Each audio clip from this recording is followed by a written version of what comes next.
મારું નામ અર્નવ છે. હું એક સાધારણ માણસ હતો અને આખો દિવસ મજૂરી કરતો હતો. થાકી જતો ત્યારે પત્નીની યાદ આવતી હતી.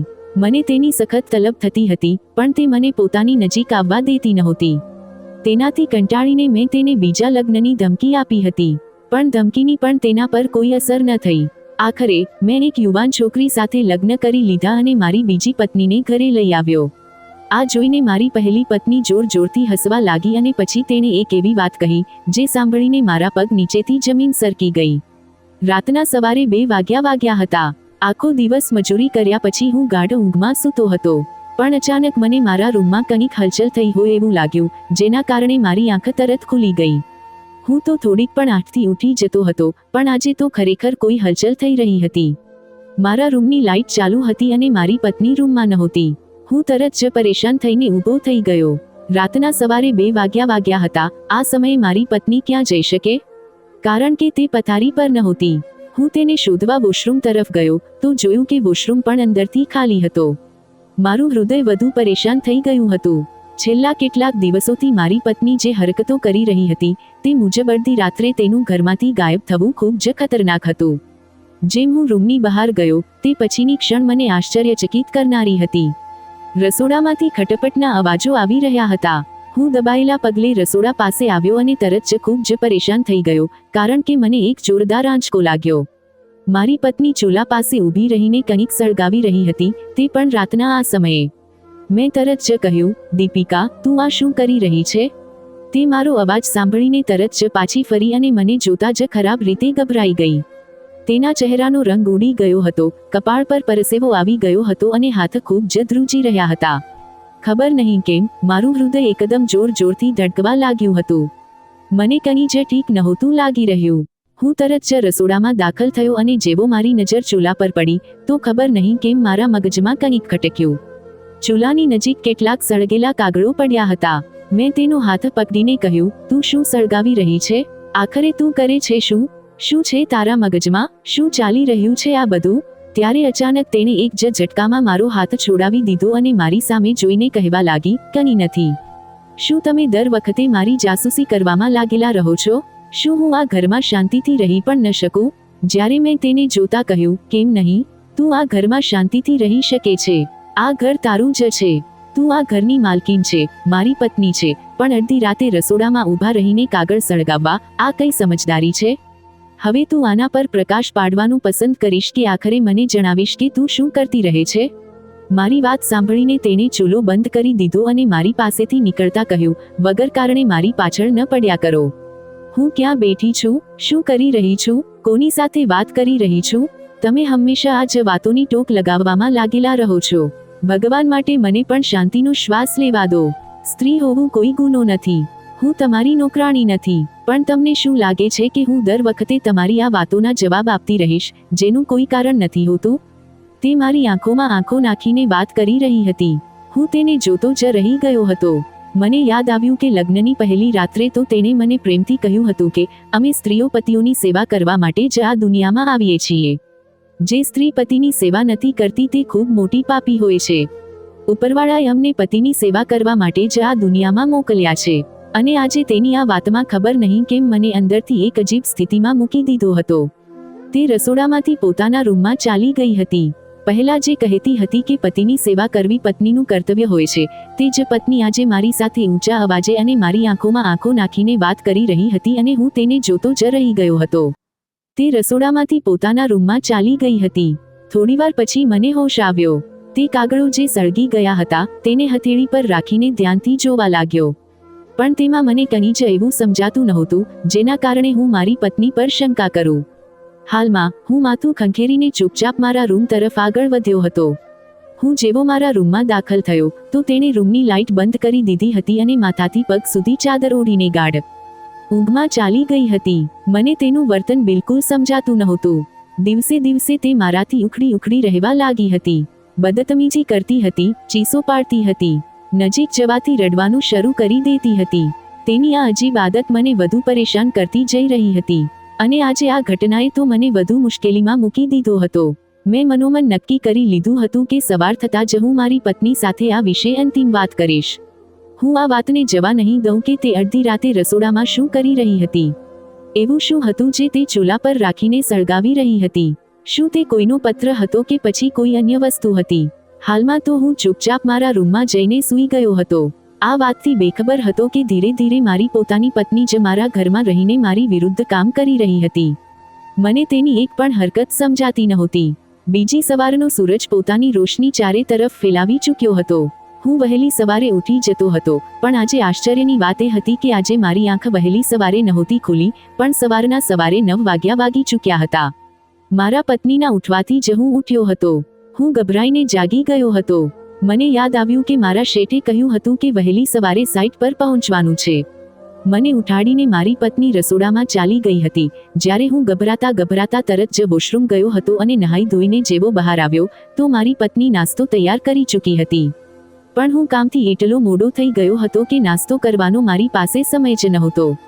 મેં તેને જમવાનું પેક કરવા માટે કહી દીધું હતું અને પોતે વરંડામાં લગાવેલા નાના અરીસામાં વાળ ઓળવા લાગ્યો હતો. હું હજી કાંસકો અરીસા પાસે રાખવાનો જ હતો જ્યારે અચાનક અરીસા પાસે કેટલીક સળગેલી સિગારેટ પડી હતી.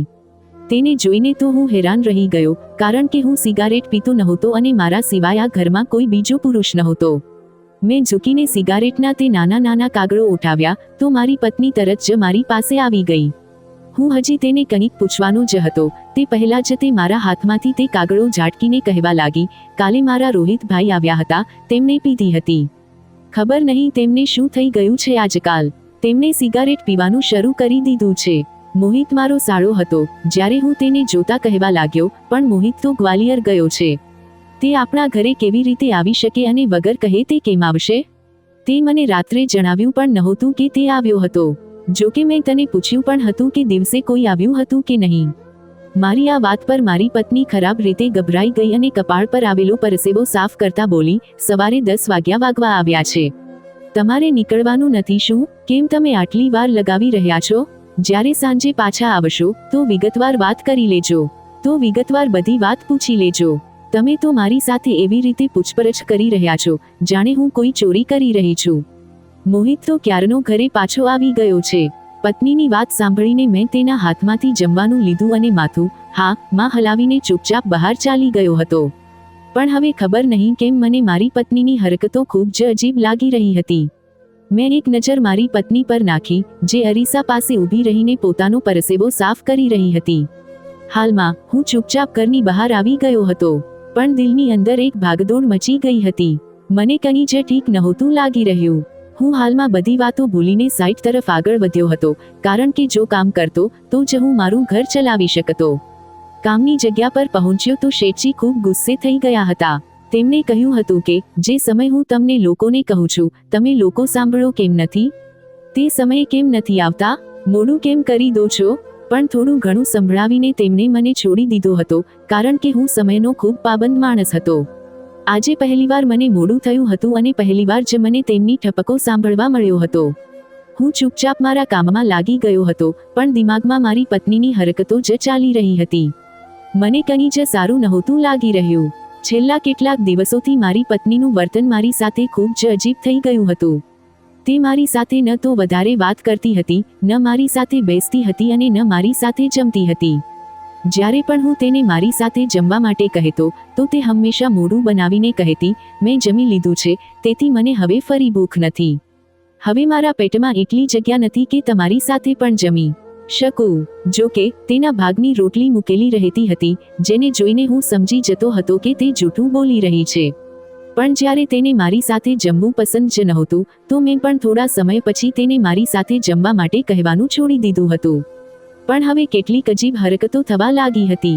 જ્યારે પણ હું તેની નજીક જવાની કોશિશ કરતો તો તે મને ઠપકો આપીને પોતાથી દૂર કરી દેતી અને કહેતી કે મારાથી દૂર રહો, મારી નજીક ન આવ્યા કરો. ઘણીવાર તો એવું પણ થયું હતું કે અમારી આ વાતને લઈને ખૂબ લડાઈ થઈ હતી, પણ તેનું કહેવું હતું કે તે આ બધાથી કંટાળી ગઈ છે. તે પણ માણસ છે, તેને સમય જોઈએ છે, અને હું હાલમાં તેને ફક્ત સમય જ આપી રહ્યો હતો. હું તેની સાથે જબરદસ્તી કરીને તેને મારો દુશ્મન બનાવવા નહોતો માંગતો. પણ ગઈકાલ રાતની અજીબ હરકત અને આજે સવારે સિગારેટનું મળવું, ખબર નહીં કેમ મને કંઈક બીજો જ ઇશારો કરી રહ્યું હતું, કારણ કે મારો સાળો મોહિત તો સિગારેટ પીતો નહોતો.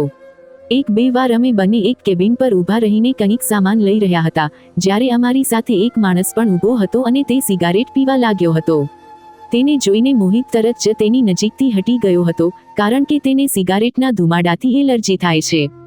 જો તે સિગારેટની દુર્ગંધ સહન નહોતો કરી શકતો, તો પછી તે પોતે કેવી રીતે પી શકે? આ વાત સાચી હતી અને સાબિત થયેલી હતી.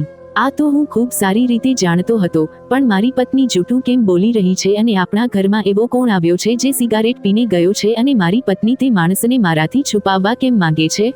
આખો દિવસ મારો ખૂબ જ અજીબ પસાર થયો હતો. મારાથી ન તો કંઈ ખવાઈ રહ્યું હતું અને ન તો બરાબર રીતે કામ કરાયું હતું. સાંજે 5 વાગ્યે જ હું શેઠજી પાસેથી રજા લઈને ઘરે પાછો આવી ગયો હતો. આ વાત મારા મગજમાં બેસી ગઈ હતી કે કંઈક ગડબડ તો જરૂર છે. જ્યારે મારી પત્ની મારાથી કંઈક છુપાવી રહી છે અને મેં નક્કી કરી લીધું હતું કે આજે હું તેની પાસેથી આ વાત કબૂલાવીને જ રહીશ, નહીં તો તેની નજીક જઈશ. આખરે તે મારી પત્ની હતી અને અમને બંનેને એકસાથે સંબંધ બનાવે પણ ઘણો સમય થઈ ગયો હતો. પણ હું જાણતો જ નહોતો કે આજે મારી આંખો સામે કેવી હકીકત આવવાની છે. સાધારણ મુસાફરી કરીને હું મારા ઘરે પહોંચી ગયો હતો. અમારા ઘરને લોક ચાવીવાળું હતું. મેં હજી ચાવી લગાવી જ હતી જ્યારે અચાનક મને અંદરથી ચીસો પાડવાનો અવાજ આવવા લાગ્યો હતો. આ અવાજ ખૂબ જ ખતરનાક હતો. મેં દરવાજો ખોલવાની કોશિશ કરી હતી, પણ અંદરથી સ્ટોપર કૂડી લગાવેલી હતી. મેં ઝડપથી દરવાજો ખખડાવ્યો હતો. મને મારી પત્નીની ચિંતા થવા લાગી હતી, કારણ કે ઘરની અંદર આ સમયે તે જ હતી. અમારી વચ્ચે જેટલી પણ ગેરસમજણો હતી કે ઝઘડા હતા, પણ હતી તો તે મારી પત્ની જ. પત્ની મારા ઘરની ઇજ્જત, મને તેની ચિંતા થઈ રહી હતી. દરવાજો ખખડાવવાની વાર હતી કે અચાનક અંદરથી અવાજ આવવાનું બંધ થઈ ગયું હતું.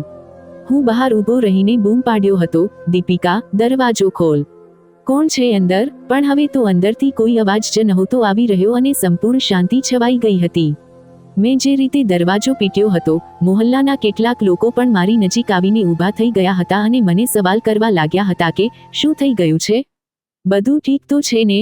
પણ અંદર શું થઈ રહ્યું હતું તે તો હું પણ નહોતો જાણતો. હાલમાં મેં બધાને એ જણાવી દીધું હતું કે ખબર નહીં, મારી પત્ની દરવાજો નથી ખોલી રહી અને અંદરથી સ્ત્રીઓના ચીસો પાડવાનો અવાજ પણ આવી રહ્યો છે. તમને કંઈ ખબર છે શું? તમારામાંથી કોઈએ સવારે આવા અવાજો આવતા સાંભળ્યા છે કે પછી મારા ઘરની અંદર કોઈને જતા જોયા છે? તેઓ માં માથું હલાવવા લાગ્યા અને કહેવા લાગ્યા, ના ભાઈ, અમને કંઈ ખબર નથી. અમે તો તમારા ઘર પર ધ્યાન નથી આપ્યું અને ન તો કંઈ અજીબ જોયું છે. મેં હજી ફરી દરવાજો ખખડાવ્યો જ ત્યાં જ દરવાજો ખુલ્યો. મારી પત્ની બિલકુલ બેફિકર અંદાજમાં મારી સામે ઊભી હતી. તે કંઈ કહે તે પહેલા જ હું ઘરમાં દાખલ થતા કહેવા લાગ્યો, તું કેવી છે? ઠીક તો છે ને? અંદરથી કોના ચીસો પાડવાનો અવાજ આવી રહ્યો હતો? જ્યારે તે મને જોતા કહેવા લાગી, આ તમે કેવી વાતો કરી રહ્યા છો? ઘરમાંથી ચીસો પાડવાનો અવાજ આવી રહ્યો હતો? નહીં, તમને કોઈ ગેરસમજ થઈ હશે. મોહલ્લાના બધા લોકો પણ અમારા દરવાજા પાસે જ ઊભા હતા. મારી પાસે જ ઊભેલા બધા લોકો અમે બંને પતિ પત્નીને આશ્ચર્યથી જોઈ રહ્યા હતા. મેં તરત જ દરવાજો બંધ કરી દીધો હતો અને ઘરમાં ચારે તરફ જોયું કે કોઈ છે કે નહીં. પણ ઘરમાં તો કોઈ પણ નહોતું. પછી મારી પત્નીને કહેવા લાગ્યો, તારા સિવાય ઘરમાં કોઈ સ્ત્રી પણ હતી?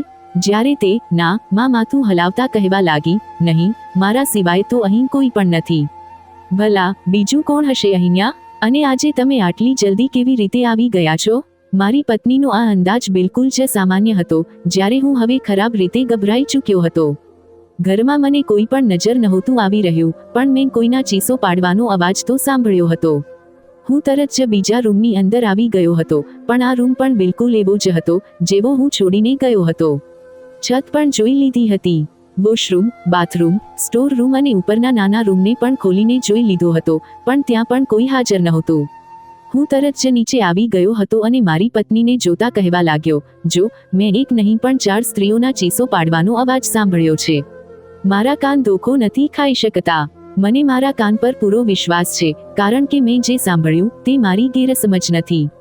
તને મારા સોગંદ છે, જૂઠું ન બોલતી. તારા સિવાય આ ઘરમાં બીજી કેટલી સ્ત્રીઓ હતી? મને કોઈ ગેરસમજ નથી, પણ જોરદાર અવાજમાં આવતી ચીસ મેં સાંભળી છે. જ્યારે તે મને જોતા કહેવા લાગી, અર્નવ, કદાચ આજે રાત્રે તમારી ઊંઘ પૂરી નથી થઈ, જેના કારણે તમે આ રીતે વિચારી રહ્યા છો. તમે બેસી જાવ, હું તમારા માટે પાણી લઈને આવું છું. તેનો આ અંદાજ બિલકુલ એવો હતો જેમ રોજનો હોય, પણ મારું હૃદય જોર જોરથી ધડકી રહ્યું હતું. મને સ્પષ્ટ રીતે અવાજ અનુભવાયો હતો. હું આ વાતને જૂઠાવી નહોતો શકતો, પણ મારી પત્નીના અંદાજને ધ્યાનમાં રાખીને હું ચૂપચાપ વરંડામાં મૂકેલી ખાટલી પર બેસી ગયો હતો. થોડી જ વારમાં મારી પત્ની ઠંડા પાણીનો ગ્લાસ મારા માટે લઈને આવી હતી અને મને પકડાવતા કહેવા લાગી, આરામથી પાણી પીઓ અને જણાવો, જમવાનું વગેરે ખાધું તમે કે નહીં. આજે ઘણા દિવસો પછી મને આ સ્ત્રીમાં મારી જૂની પત્ની દીપિકા નજર આવી હતી. નહીં તો તે તો કેટલી બદલાઈ ચૂકી હતી. તેમાં આ પ્રેમ તો ક્યાંય રહ્યો જ નહોતો. હું કંઈક કહું તે પહેલા જ તે કહેવા લાગી, અચ્છા, એક કામ કરો, કપડાં વગેરે બદલી લો. હું તમારા માટે જમવાનું લગાવી દઉં છું. આજે તમારું મનપસંદ જમવાનું બનાવ્યું છે. મને આટલું જણાવીને તે રસોડામાં ચાલી ગઈ હતી. જ્યારે હું તેને જતા જોઈ રહ્યો હતો, મેં હજી પાણીના થોડા ઘૂંટ જ લીધા હતા જ્યારે મને પાણી સારું નહોતું લાગ્યું.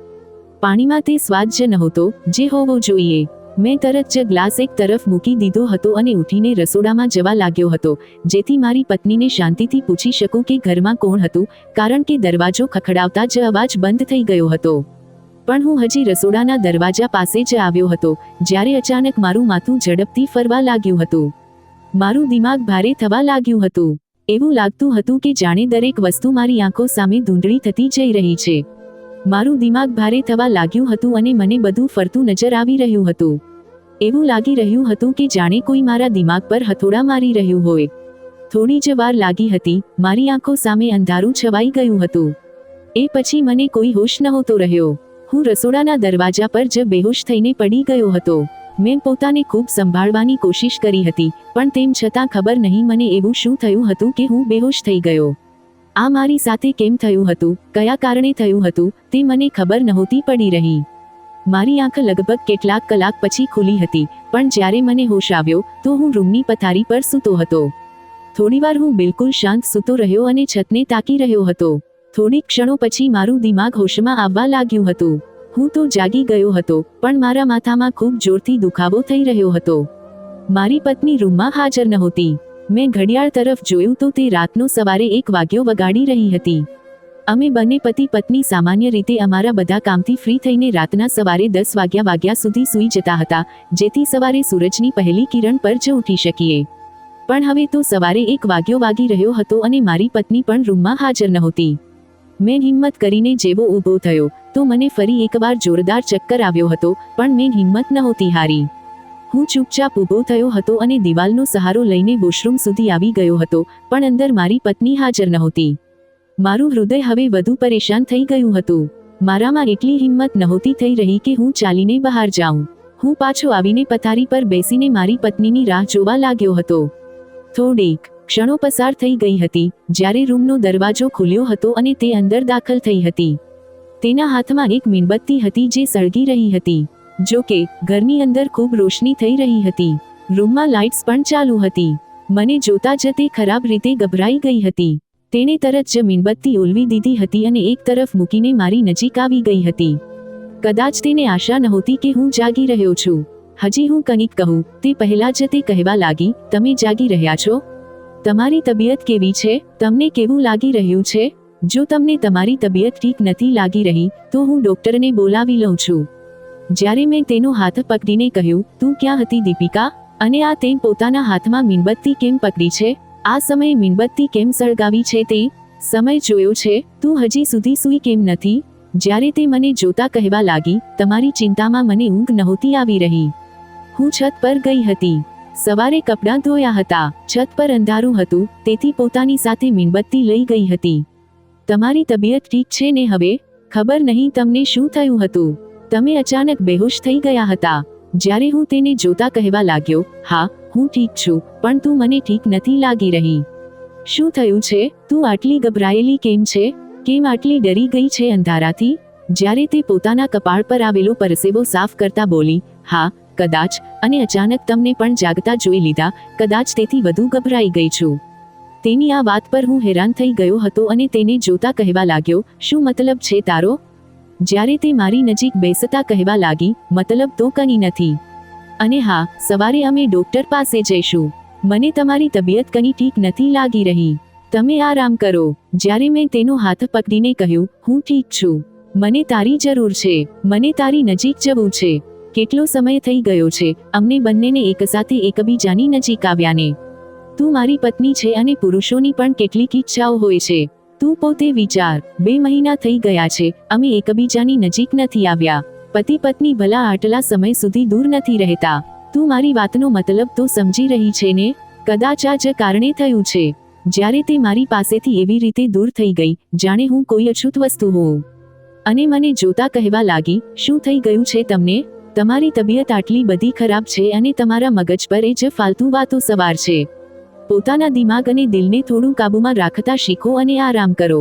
અને જો તમે પોતા પર કંટ્રોલ નથી કરી શકતા તો હું બહાર ચાલી જાઉં છું. મને કોઈ ફરક નહીં પડે. જ્યારે હું તેને જોતા કહેવા લાગ્યો, ખબરદાર, જો તે રૂમમાંથી બહાર પગ પણ મૂક્યો તો આવ, મારી નજીક આવ. હું તારો પતિ છું. આખરે ક્યાં સુધી તારી તલબ માટે તરસતો રહીશ? તને મારો અહેસાસ નથી? પુરુષની કેટલી ચાહત હોય છે કે તેની પત્ની તેની નજીક રહે. આજે હું ખુલીને મારી પત્નીને મારું બધું કહી દેવા માંગતો હતો. અંદર ઘૂંટાઈને મારી હવે સહનશક્તિ પૂરી થઈ ચૂકી હતી. જ્યારે તે મને જોતા કહેવા લાગી, આમાં આટલું ગંભીર થવાની શું વાત છે? સ્ત્રીની પણ તો કેટલીક મજબૂરીઓ હોય છે ને? તમે તો વગર કારણે જ દર વખતે વાતને પોતાના દિમાગ પર સવાર રાખો છો. મારી પાસે તમારા માટે રોકાવું ઠીક નથી, કારણ કે મારામાં આ બધું સહન કરવાની એટલી હિંમત નથી. હું કંઈક કહું તે પહેલા જ તે મારી વાત સાંભળ્યા વિના જ બહાર ચાલી ગઈ હતી. જ્યારે હું તેને જતા આશ્ચર્યથી જોતો રહી ગયો હતો. 2 મહિનાથી તે મને નજરઅંદાજ કરી રહી હતી, પણ હું એક પુરુષ હતો. આખરે ક્યાં સુધી તેની ચાહતને તરસતો રહેતો. હું ફરી એકવાર હિંમત કરીને ઊભો થયો હતો. આજે મેં નક્કી કરી લીધું હતું કે હું તેને મેળવીને જ રહીશ, ભલે કંઈ પણ થઈ જાય. તે મારાથી નારાજ થાય તો થતી રહે, પણ તે મારી પત્ની છે અને તેના પર મારો પૂરેપૂરો હક છે. કદાચ મારા અહમને ઠેસ પહોંચી શકતી હતી, કારણ કે તેનો ઇનકાર કરવો, તેનું મારી નજીકથી ઉઠીને ચાલ્યા જવું મને બિલકુલ સારું નહોતું લાગ્યું. હું ખૂબ મુશ્કેલીથી બહાર આવ્યો હતો, જ્યારે તે બહાર સોફા પર સૂતી હતી. હું તેના માથા પાસે ઊભો થઈ ગયો હતો અને તેને જોતા કહેવા લાગ્યો, ચાલ, અંદર ચાલ. મને તારું અસ્તિત્વ જોઈએ છે. બસ, ખૂબ થઈ ગયું છે. હું હવે તારા નખરા જોઈ શકતો નથી દીપિકા. તને મારો બિલકુલ પણ અહેસાસ નથી? મેં તારી સાથે લગ્ન કેમ કર્યા હતા? એક પુરુષ આખરે લગ્ન શા માટે કરે છે? અને તું પણ તો લગ્નની પહેલી રાત્રે ખૂબ મોટી વાતો કરી રહી હતી.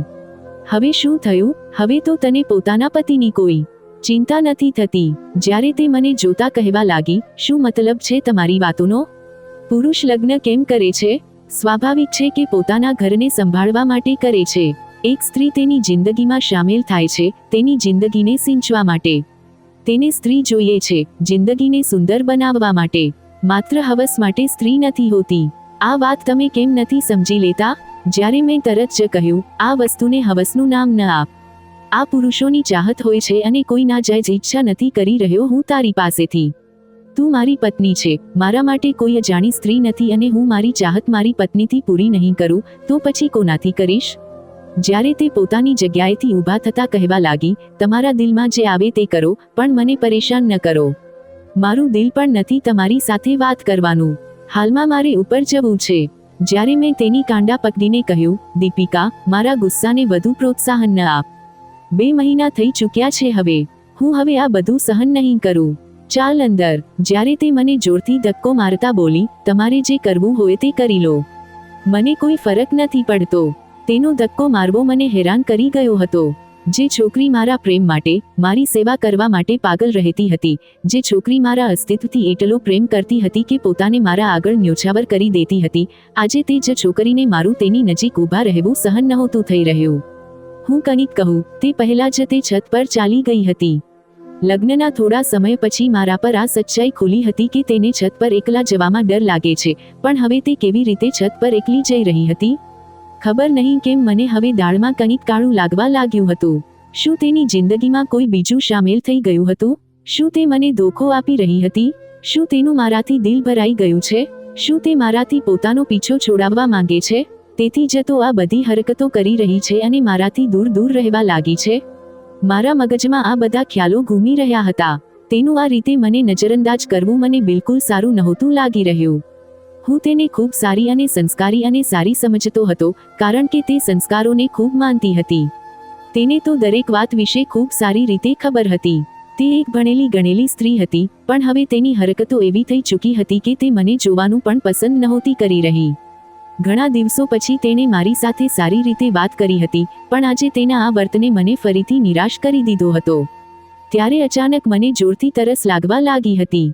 મેં રૂમમાં જોયું તો જગમાં પાણી ખતમ થઈ ચૂક્યું હતું, તેથી હું માથું ખંખેરીને રસોડા તરફ આગળ વધ્યો હતો. ફ્રીજમાંથી પાણી કાઢીને હજી મેં ગ્લાસ મારા હોઠો સાથે લગાવ્યો જ હતો. અચાનક ન ઈચ્છતા પણ મારી નજર ચૂલા પર ચાલી ગઈ હતી અને તે પછીની ક્ષણ મારા માટે હેરાન કરી દેનારી હતી. આજે પણ ચૂલાની નજીક તે જ કાગળો પડ્યા હતા, જે કાલે હતા. હું તરત જ તે તરફ લપક્યો. જેવો મેં કાગળને મારા હાથમાં લીધો, મને તેની ગરમાશથી અહેસાસ થઈ ગયો હતો કે તેને હજી થોડીવાર પહેલા જ સળગાવવામાં આવ્યા છે. મેં ઉપરની તરફ જોયું હતું. આખરે મારી પત્ની રોજ કયા કાગળને સળગાવી રહી હતી? આખરે તેના મગજમાં શું ચાલી રહ્યું હતું? દિલ દિમાગ તો હવે મારું પણ કામ કરવાનું સંપૂર્ણપણે બંધ કરી ચૂક્યું હતું. પાણી પીને હું મારા રૂમમાં આવી ગયો હતો. જો આ બધું મારા ઘરમાં ચાલતું રહ્યું તો હું ક્યારેય શાંતિથી જિંદગી નહીં વિતાવી શકું. મારી પત્ની તો જીદ પર આવી ગઈ છે, સાથે જ દલીલો પણ કરવા લાગી છે. મારી પત્નીને શાંતિ અને રાહત આપવા માટે મેં મારા માતા પિતાનું ઘર છોડી દીધું હતું. તેના ખાતર હું ભાડાના ઘરમાં રહી રહ્યો હતો, જેથી તેને બીજા લોકોનું કામ ન કરવું પડે, કારણ કે અમે બધા ભાઈ બહેન અને મારા માતા પિતા એકસાથે સંયુક્ત કુટુંબમાં તેમના ઘરમાં રહેતા હતા. હું જાણતો હતો કે સંયુક્ત કુટુંબમાં ખૂબ બધા કામ હોય છે. મારી પત્નીનું ધ્યાન રાખતા અને તેના વિશે વિચારતા મેં તેને શાંતિ આપવા માટે મારા પરિવાર અને મારા ઘરથી અલગ થવાનો નિર્ણય કરી લીધો હતો. તેથી જ તો હું તેને લઈને ભાડાના ઘરમાં રહી રહ્યો હતો અને આજે તે જ મારી સૌથી મોટી ભૂલ મને તકલીફ આપી રહી હતી. હું કંઈ પણ સમજી નહોતો શકી રહ્યો કે અચાનક તેને શું થઈ ગયું છે. જે છોકરી મને આટલો પ્રેમ કરતી હતી કે દર વખતે મારા નામની માળા જપતી રહેતી હતી, આજે તે જ છોકરી મને જોવાનું પણ પસંદ નથી કરી રહી. મને ખૂબ અફસોસ થઈ રહ્યો હતો. મારી રાતોની ઊંઘ પણ હવે ઉડી ચૂકી હતી. હું ઘણીવાર સુધી બિલકુલ શાંતિથી બેઠો રહ્યો હતો. તેને તો જાણે આ વાતનો કોઈ અહેસાસ જ નહોતો કે આજે મારો પતિ અચાનક બેહોશ થઈ ગયો હતો અને બેહોશ થવાનું કારણ જણાવીને તેને પોતાની નજીક બોલાવી રહ્યો છે. મતલબ, તેની નજીક મારાથી વધારે હવે માત્ર અને માત્ર તેની પોતાની મરજી અને તેની પોતાની ખુશી હતી. મારી ખુશી કે મારી મરજી તેના માટે કોઈ મતલબ નહોતી રાખતી. હું ઘણીવાર સુધી શાંતિથી એક જ જગ્યાએ બેસીને દિવાલને તાકતો રહ્યો હતો. તેને સારી જિંદગી આપવા માટે હું દિવસ રાત મહેનત કરતો હતો. એક સામાન્ય મજૂર હોવા છતાં પણ મેં તેની ખુશીની ખાતર પોતાને ખતમ કરી દીધો હતો. તેના માટે અલગ ઘર લઈ લીધું હતું. શું તે મને ખુશ કરવા માટે થોડીવાર મને શાંતિ ન આપી શકતી હતી? હું ઘણીવાર સુધી આ બધું જ વિચારતો રહ્યો હતો અને ક્યારે બેઠા બેઠા મારી આંખ લાગી ગઈ, મને કંઈ ખબર જ ન પડી હતી. મારી આંખ સવારે 7 વાગ્યે ખુલી ગઈ હતી. થોડીવાર સુધી તો હું શાંતિથી સૂતો રહ્યો હતો, જેથી અચાનક ઉઠવાની કારણે મારી તબિયતમાં કોઈ ગડબડી ન આવી જાય. થોડીવાર પછી જ્યારે મારી હાલત થોડી સારી થઈ, તો હું મારી જગ્યાએથી ઊભો થયો હતો. બાથરૂમ જઈને હું નહાયો હતો અને પછી બ્રશ વગેરે કરીને હું બહાર આવી ગયો હતો. બહાર આવીને મેં સૌથી પહેલા ઘરમાં પૂજા પાઠ કરી હતી અને હવે નાસ્તો કરવાના ઈરાદાથી મંદિરના રૂમમાંથી બહાર આવ્યો હતો, પણ રસોડું બિલકુલ ઠંડુ પડ્યું હતું. મારી પત્ની ક્યાં હતી? મને કંઈ ખબર નહોતી. કંઈક વિચારીને મેં મારા પગ ઉપરની તરફ વધાર્યા હતા. હું જેવો છત પર પહોંચ્યો તો તે પછીની ક્ષણ મને હેરાન કરી દેનારી હતી. મને એક જોરદાર આંચકો લાગ્યો હતો, કારણ કે હું જેવો છત પર ગયો તો મારી પત્ની છતની બિલકુલ વચ્ચે સૂઈ રહી હતી અને તેની પાસે ઘણી બધી મીણબત્તીઓ, દીવા, માચીસની ડબ્બી અને ઘણું બધું હાજર હતું. હું થોડો હેરાન થયો હતો, પણ નજરઅંદાજ કર્યા વિના તેને જગાડી હતી.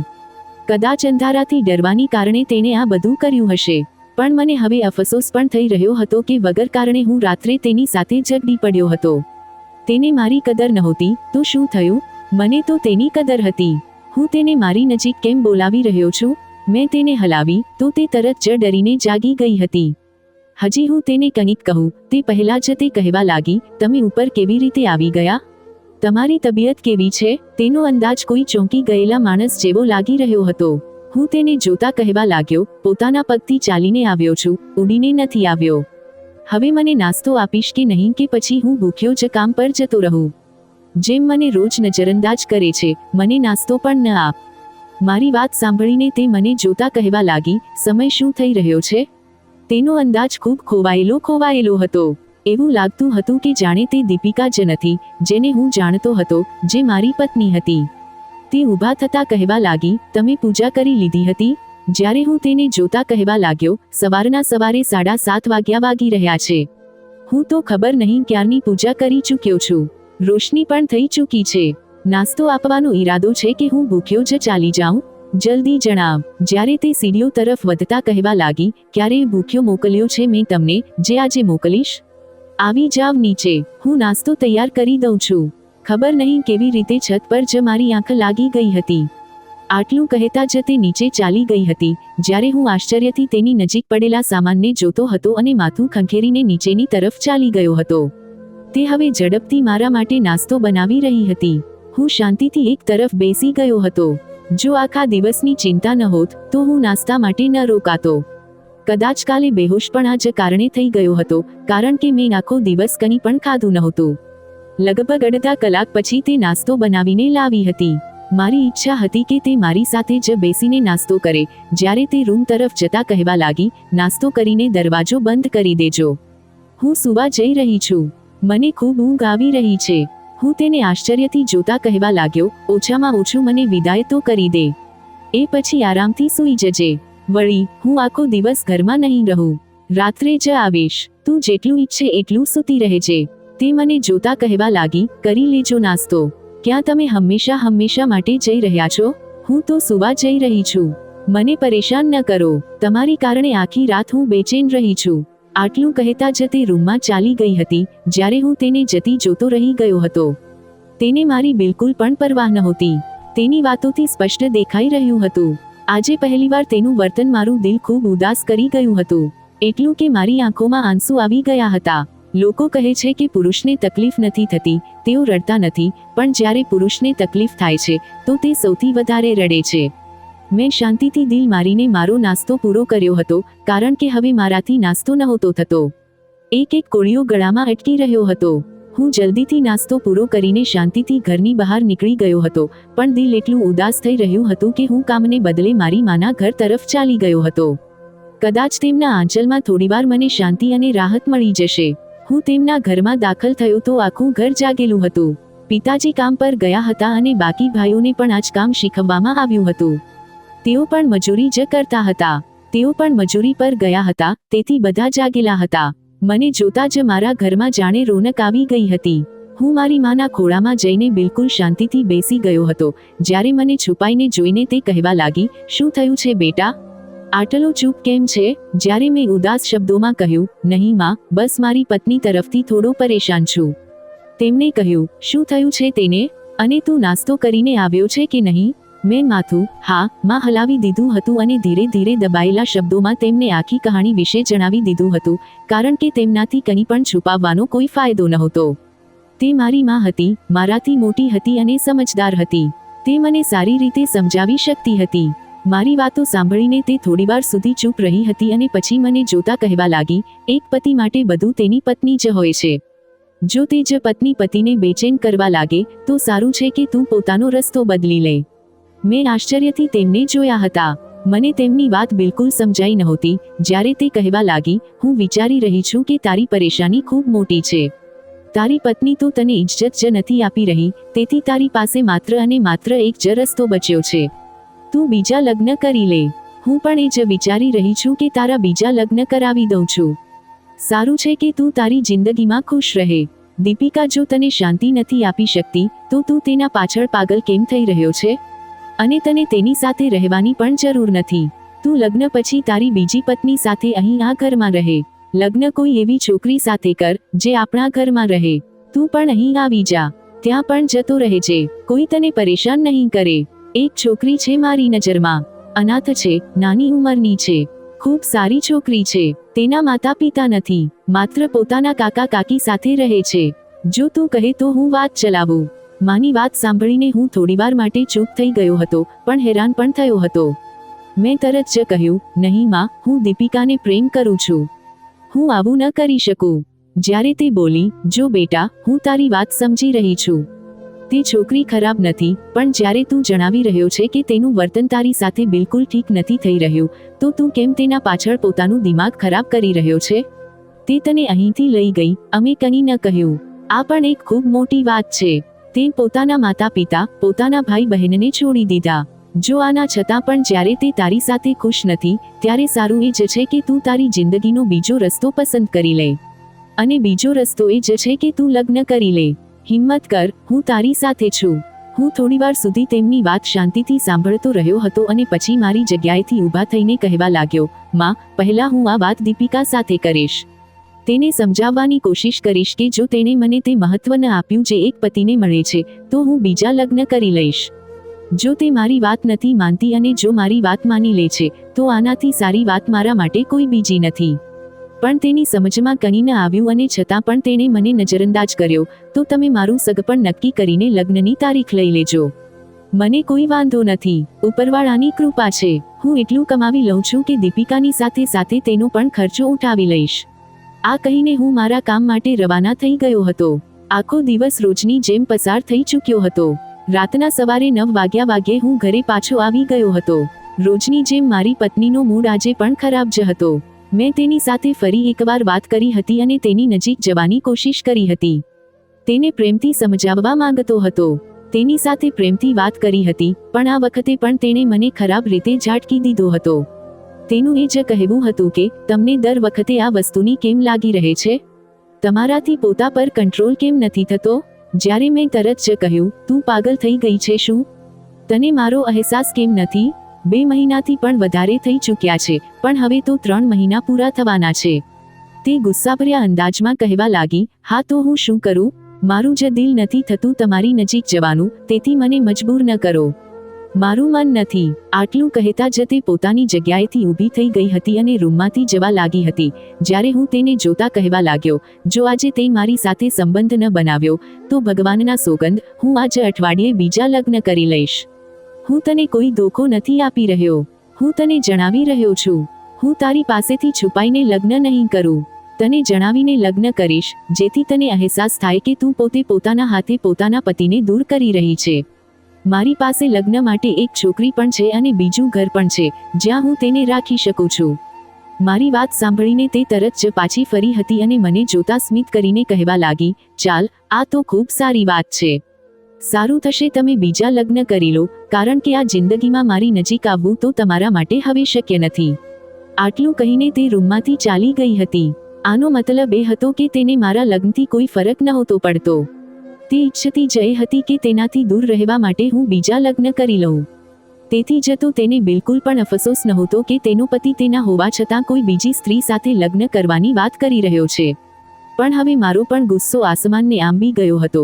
તેથી મેં ફોન ઉઠાવ્યો અને મારી માને બીજા લગ્ન માટે હા પાડી દીધી હતી, કારણ કે હું હવે સોચથી ખરાબ રીતે કંટાળી ચૂક્યો હતો. જે માણસને મારી કદર જ નથી, હું તે માણસની કદર કેમ કરું? સમય પોતાની ગતિ સાથે ચાલી રહ્યો હતો. મંગળવારનો દિવસ હતો. મારા લગ્ન થઈ ગયા હતા અને જે છોકરી સાથે થયા હતા, તેનું નામ રેણુકા હતું. તે અનાથ હતી. તેના માથે કોઈનો સહારો નહોતો અને નાની ઉંમરની પણ હતી, કુંવારી પણ હતી.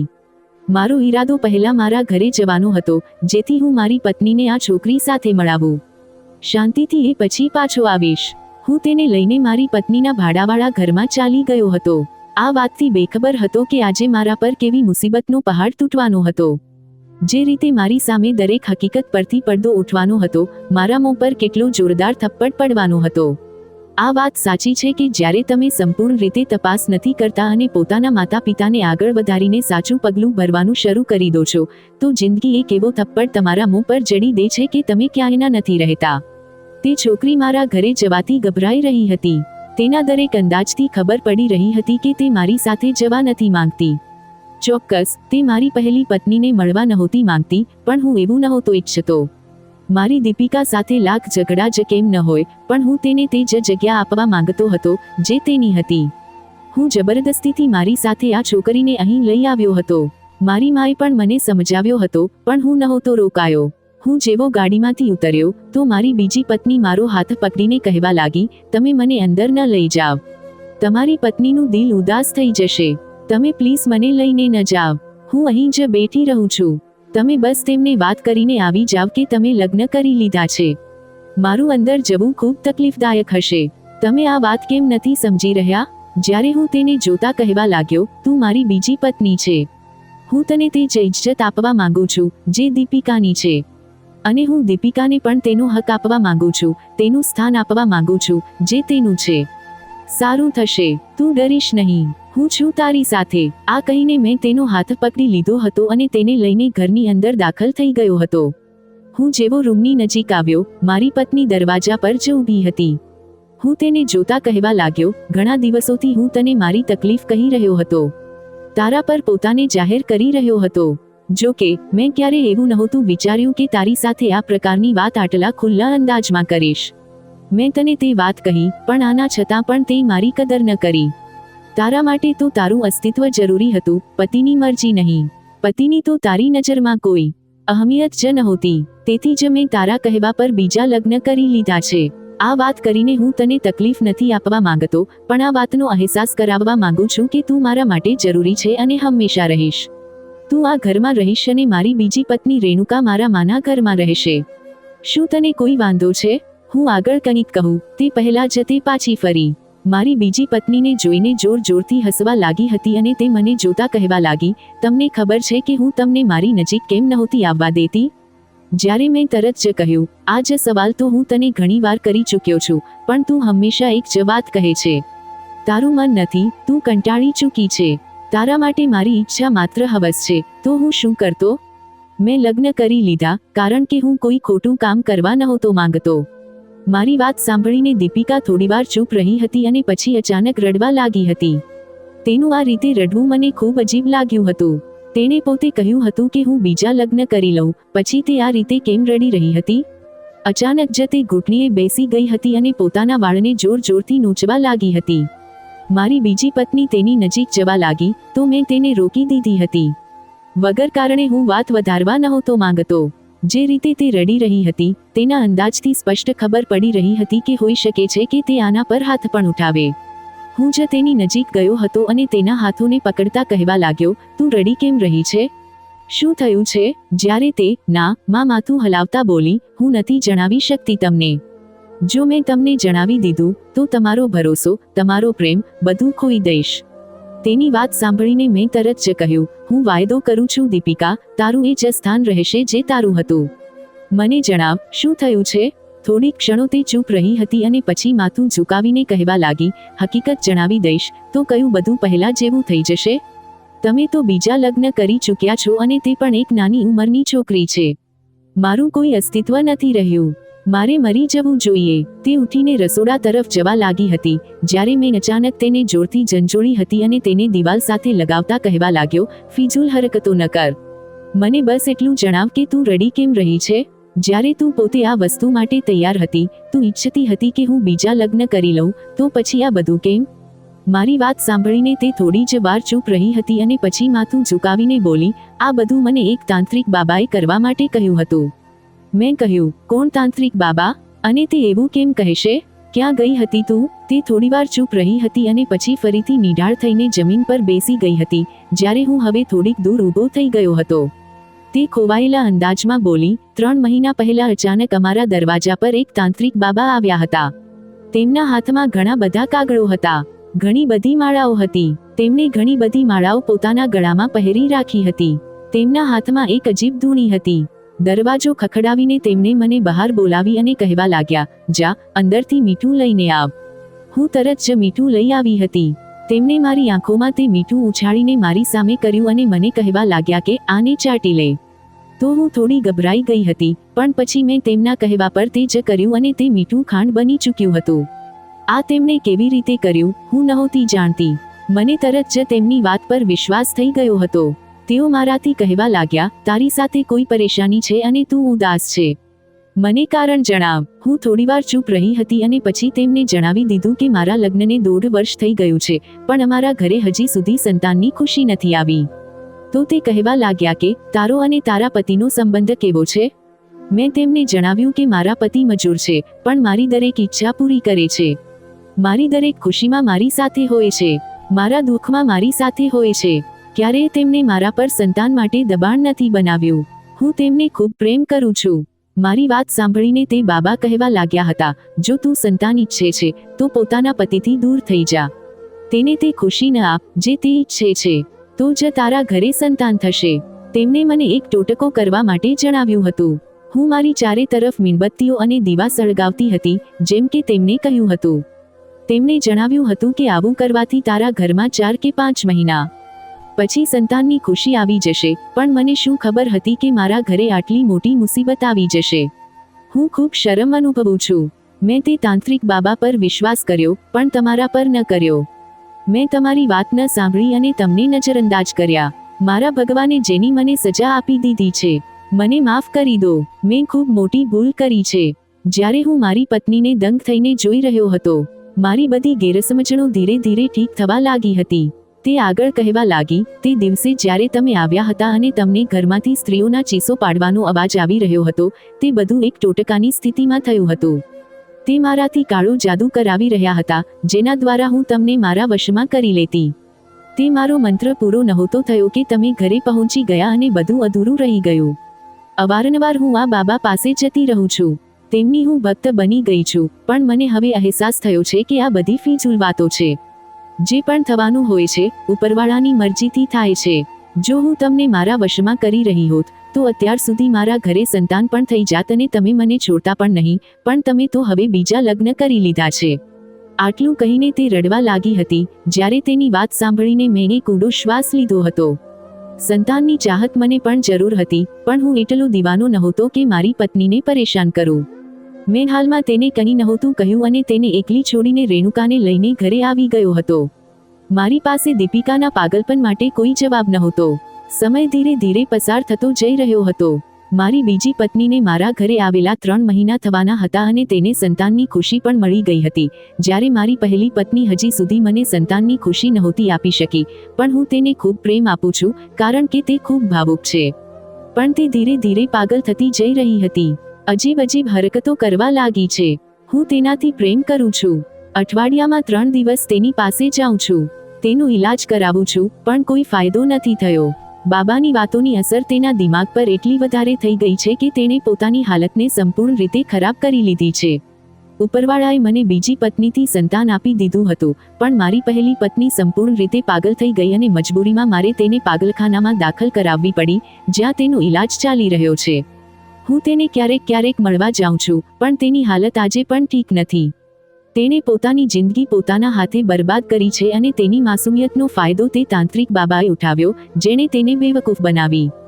મેં મારી જિંદગીમાં આ જ પાઠ શીખ્યો છે કે ઉપરવાળા પર હંમેશા ભરોસો કરવો જોઈએ. તેના સિવાય કોઈ બીજા પર નહીં, કારણ કે ઉપરવાળા પર ભરોસો કરવામાં જ તાકાત હોય છે.